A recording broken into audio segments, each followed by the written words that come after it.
What's up, guys? Thanks as always for supporting the show. It would mean a lot to me if you would take a second to scroll down and hit that subscribe button so you don't miss any more of our videos. Also, make sure you follow us all over social media so you don't miss any of our content or show announcements. All right, last game before we get out of here for the night, the Bucks and the Pacers. I've talked a lot over the years about how when you see these different types of styles face each other, it's not about which style is inherently better. It's about which style wins that particular fight, which group is more capable of inflicting their strength on their opponent. The Pacers immediately came out and dictated the terms of this game. Getting stops, getting out in transition. They outscored the Bucks 17-5 in transition just in the first half. Andrew Nembhard was brilliant in transition to start that game, like a crazy series of crossover moves to like cut through AJ Green and Taurean Prince for a layup. Two plays where he just drove right at Brook Lopez's chest and like just knocked him over and had a little scooping layup. He had another little drive where he kind of dislodged Giannis in the second half. So like I'm starting to think Andrew Nembhard might just be a lot stronger than he looks and just has a real low center of gravity and is really good at just dislodging. Like that's half the battle on offense is dislodging your defender. If you can dislodge your defender by just bumping him off of his base, he's not going to be able to recover in time for you to do anything. But they were great in transition. Siakam was finding openings in transition, both as a spacer and running the lane towards the rim. Their speed was on display all over the place, especially in their closeouts. Like, I thought the Pacers, just perimeter closeouts, did such a great job of just rushing and catching an unprepared Milwaukee team off guard. There were two examples in the first half that I thought kind of demonstrated this. A Giannis swing pass to Kyle Kuzma on the left wing, and then a short roll sequence where Bobby Portis caught wide open in the right corner. And Bobby Portis didn't even get a shot off. And Kyle Kuzma ended up taking a heavily contested shot because the two of them just like weren't ready to shoot under an intense closeout. And like this is where I want to read you guys a stat that I thought was the stat of the game for Pacers-Bucks game one. Milwaukee logged 13 guarded catch and shoot jump shots tonight. So like contested, like the computer logs that as if the defender's there, right? And Indiana logged 12. So they both took about the same number of guarded catch-and-shoot jump shots. Milwaukee went 1 for 13, and Indiana went 8 for 12. Now, some of it was shooting variance, as we always talk about. That's far down the list for me. Most of it was the Pacers were closing out, and they weren't just there. They were disruptive. They were there with intensity and disruption. There were so many Bucks closeouts in this game where they were literally running up to the shooter and just standing there with their arms out to the side while the guy shot over the top of them and made an uncontested shot. Even though it's going to log as guarded because they're standing there, they weren't bringing the requisite intensity and disruption to the closeout. Pascal Siakam hit one, I think, on Bobby Portis at the top of the key. Bobby closed out and then just stood there while Pascal turned and shot right over the top of him. I thought the best example of it was Andrew Nembhard's first three of the second half. So Nembhard hits 2 threes in the late first half, it looked like one of Milwaukee's own possessions where Kuzma came way off of the right side of the floor, and there was a skip to Nembhard in the corner. He's wide open, knocks it down, and then he had a switch, I think against Giannis, if I remember correctly, but he just took a step back three from like 26 feet and hits a three over the top. So Nembhard just hit 2 threes in a row right before the half, and I would argue at that point, even if it's in your game plan to close out short, you need to start closing out harder. First 3 of the second half, Andrew Nembhard catches in the left corner.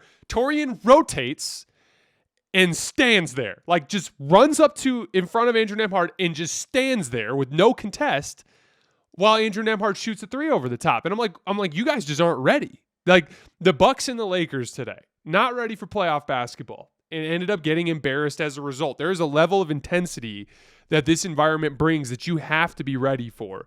And the Bucks just weren't ready for it tonight. There were like those examples that I gave, like the Taurean Prince one, there were a half dozen of those in this game where the closeouts just weren't there. And like when on the other end of the floor, Kuzma and Portis are second guessing themselves on the catch because of the intensity of the closeouts, that's a huge swing in Indiana's favor. Indy's speed was on display everywhere. In transition, over and over again, like the Bucks just not stopping the ball or like leaving a cutter open. Milwaukee sharpened that up a little bit in the later portion of the game, but Indy's blitzed them so significantly that the game was basically over. Couple other shout outs I wanted to give to Indy. Miles Turner, badly outplaying Brook Lopez. I talked in the series preview about how pick and pop was going to be one of the primary actions for both teams.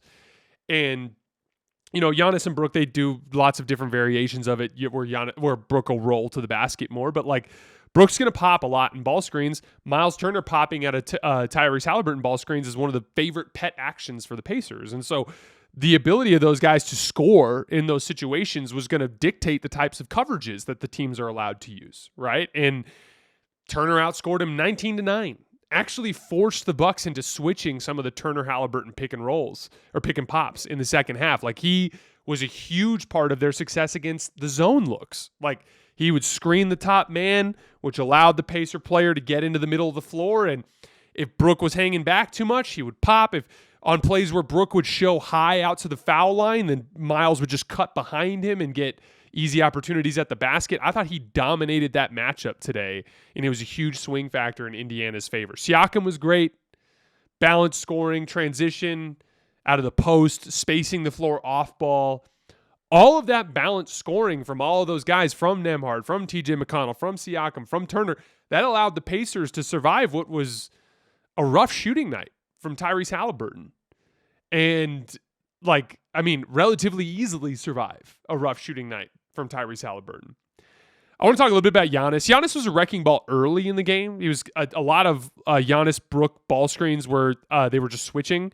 And so he got a lot of one-on-one opportunities against Miles Turner. And he was doing a lot of work getting to the basket and drawing fouls and getting buckets there. But you could tell that he started to realize that some of his role players weren't super comfortable. And I thought Giannis kind of went full hero ball. And that wasn't the way Giannis was playing over the final few weeks of the regular season. He was much more trusting of the kickout passes early in the game. And what I thought was interesting is it looked to me like Giannis started to run out of gas a little bit in the late second quarter because he was just these extreme high degree of difficulty, just bowling ball type of drives. He started to settle for some jump shots, started to turn the basketball over a little bit. I think, again, especially as Giannis develops in the future into more of a point forward, this is a big part of it. It will serve Giannis well to trust the pass more early in games. These are long games. He needs to create a lot of shots over 48 minutes, right?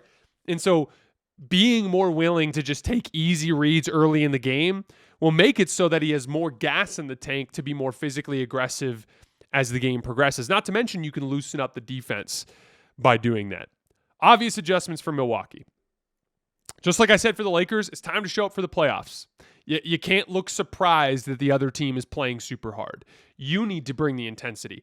Not just the closeouts, the other side of the closeouts. You need to be down in a shooting stance. The one where Kyle Kuzma ended up taking that crazy spinning three, his first three off the left wing. Go watch Kyle Kuzma before the shot. He's standing completely upright, and he's 27 feet from the basket.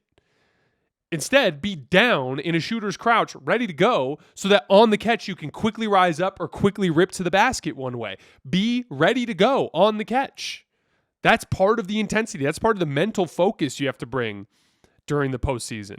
Stop the ball in transition defense. You want to know why Brook Lopez is picking up Andrew Nembhard at the rim and getting truck sticked? Because no one picked him up before he got to Brook Lopez. Siakam had one in transition too where no one picked him up. There's so many examples where the Bucks just weren't ready for the intensity of the playoffs tonight. They can guard this team. They held the Pacers scoreless for more than 5 straight minutes in the fourth quarter during a run where they cut the lead to 12. And in that run, AJ Green got a couple of clean looks. Bobby Portis got a clean look. They just didn't go down. The Bucks were out of gas at that point. There is a pathway, though, for them to be able to guard the Pacers and generate quality shots on the other end of the floor. They just have to bring the requisite intensity. Because this game was so early in the day, I was able to get more data. For the other games, I'll bring more data in tomorrow morning's show. But shooting went heavily towards the Pacers. The Bucks generated 29 catch and shoots. The Pacers generated 25 catch and shoots. The Bucks got 0.72 points per shot. The Pacers got 1.56, so they more than doubled them in catch and shoot efficiency in this game. Again, that's including unguarded shots, but like we talked about earlier with the guarded shots, there's a level of execution to that in the intensity of the closeouts. Transition points, Indy 26-13. Milwaukee allowed only 9 of those 26 in the second half, though, so they did clean that up a little bit. But it's worth mentioning, Indiana did win the half-court battle. Just half-court efficiency, a 112 offensive rating for the Pacers, just a 98 offensive rating for the Bucks. So totally totally dominant performance from the Pacers in game one of that series.